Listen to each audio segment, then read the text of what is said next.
If you press this button in Fortnite, something really bad happens. If you buy this skin, you can get punished for customizing it. But where Epic really messed up is when players rush to buy the new exotics only to be left furious. The Most Wanted update released 5 new weapons that had me really excited until I saw the price tags on them. I mean, spending a couple hundred gold is one thing, but 1,000 just to try the new weapon and then die to little Timmy the Sweat 5 seconds later, it's painful. Well, it turns out Fortnite agrees with me because they actually changed their mind to have them be 750. Still expensive, but a little more reasonable. You can also get these from the bosses or vaults, but if you're landing somewhere else, prepare to have your wallet emptied. On the topic, Fortnite recently made an app called Post Party, and it's super useful if you want to get clips straight to your phone, but be careful of the cursed button. It is not the free rewards you get for signing up like this rapper spray, but it's what happens after. A lot of people connected their Fortnite account, got the rewards, and then tried to disconnect from Post Party. You see, there was only one setting which straight up said delete account. I don't blame people for thinking maybe this is just deleting your Post Party account, right? Well, that's until you press it and watch your Fortnite locker vanish before your eyes. I mean, why would they add this? If you still have your account, wait until you see the next Reboot Rally items. Last time we got Wolverine's claws, which was pretty controversial because they were considered to be exclusive, so all the people who felt special because they owned them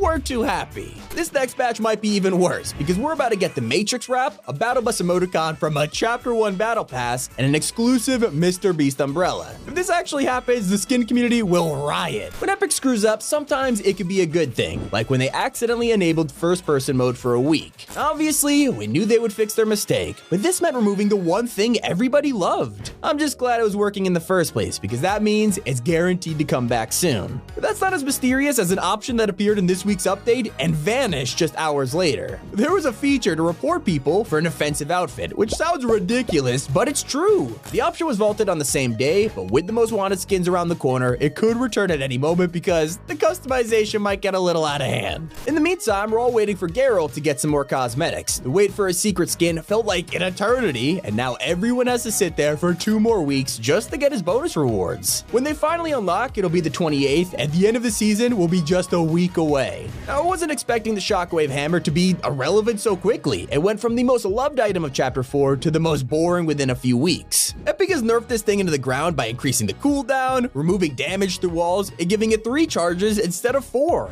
And that brings us to the debate around Icon series this chapter and how Epic's been pricing them. With bundles like Kid Leroy, Giannis, and Mr. Beast, they are all split into 2 separate skins, forcing you to choose between one set or the other. You couldn't get everything in one bundle, which could get really expensive sometimes. But the real problem with collabs happened when Epic messed up the Dragon Ball Super event. You could finally buy Gohan in the shop, and this version was based on the superhero movie where he has a beast form. Fans were super excited about this and even spotted it on his spray. But when they looked, his beast style was nowhere to be found. In fact, it never existed in the first place. That's not really Epic's fault because they never said we get one, but come on, I mean, that spray is just a slap in the face. Just like Fortnite ruining skins in the weirdest ways. This chapter we've seen sideways heads, Sarah Connor turning into a horse, and V getting pink eye. It's pretty funny. Not to mention Sparkle Specialist woke up one day and didn't have a sparkle anymore. It's looking like Omega Knight stole it. At least he isn't completely oiled up like half the skins from Chapter 1. What Epic shouldn't do has already become one of their biggest mistakes. Reality augments have been the greatest part of the season, and Fortnite adds more every update. It's amazing. But the RNG feels pretty unbalanced when you just can't get any useful perks throughout a whole game, especially when they doubled the price to reroll. Now I just gotta stop and thank Epic for fixing a problem that never had to be solved. The Deku Mythic was one of the most anticipated items ever, and when it released, everybody rushed to use it. Little did we know Deku Smash would only be around for a couple days before getting removed over a glitch. The weeks went by and it wasn't looking good as the My Hero Academia event ended. Well, that's when Deku's Mythic suddenly returned alongside a second Dragon Ball collab. I mean, I gotta say, Fortnite really saved it. But I can't say the same about the Falcon Drone because this thing accidentally brought back team killing. If your teammate is down, you can literally pick them up and just drop them from the sky, eliminating them. For people who play fills with randoms, this is both hilarious and ruining games. And while Epic recently fixed a huge problem with challenges. They have completely ignored the storyline. Players were annoyed that weekly quests would be deleted every 7 days, but nobody realized it also applied to the Oathbound challenges, which are the most interesting quests on the island right now. Despite that, you could only do the current objectives, and all the parts before it are gone forever. People starting right now are missing out on tons of important storyline info, not to mention the XP and exclusive rewards. And sadly, it's not the only thing Epic locked away. When it comes to mid-season drops, you have to earn 50 levels just to get them. Doesn't sound too bad until you realize they didn't release for 2 months. That means anyone who finished their pass would have to do it all over again. Fortnite has been messing up crossovers for years, and despite complaints, they are still doing it to this day.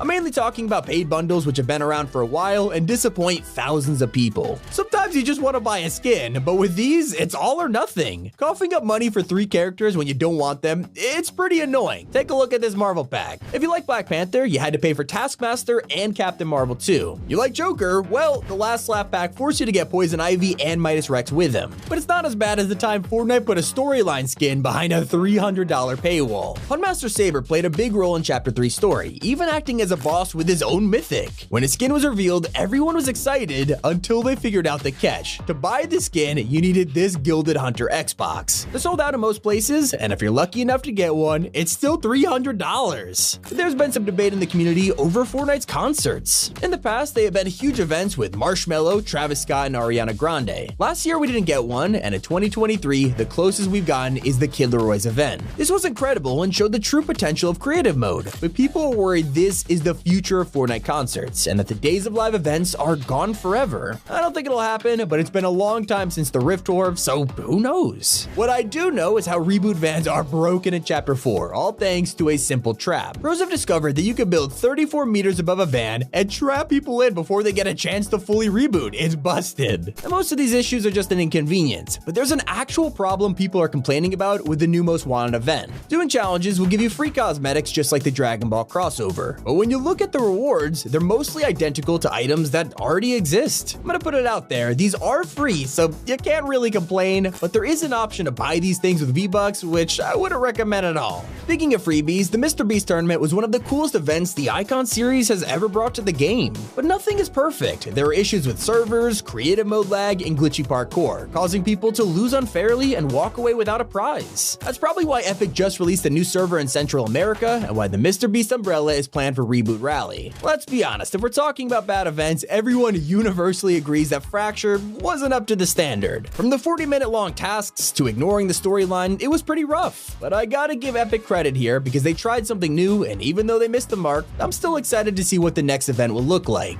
The odds of it being leaked are surprisingly high, considering how much Fortnite has messed up by revealing the storyline months in advance. We've been spoiled on the appearance of Geno, Origin, and the Herald, so who knows what else is hiding in these surveys. Either way, we're just hoping Creative 2.0 is good. After waiting years for it, it was delayed to January, and recently Tim Sweeney confirmed it's now expected in March. If it means they need more time to perfect it, then we'll happily wait as long as it takes. Those are a few times Fortnite screwed up. It's been Tommy, keep it here on Top 5 Gaming.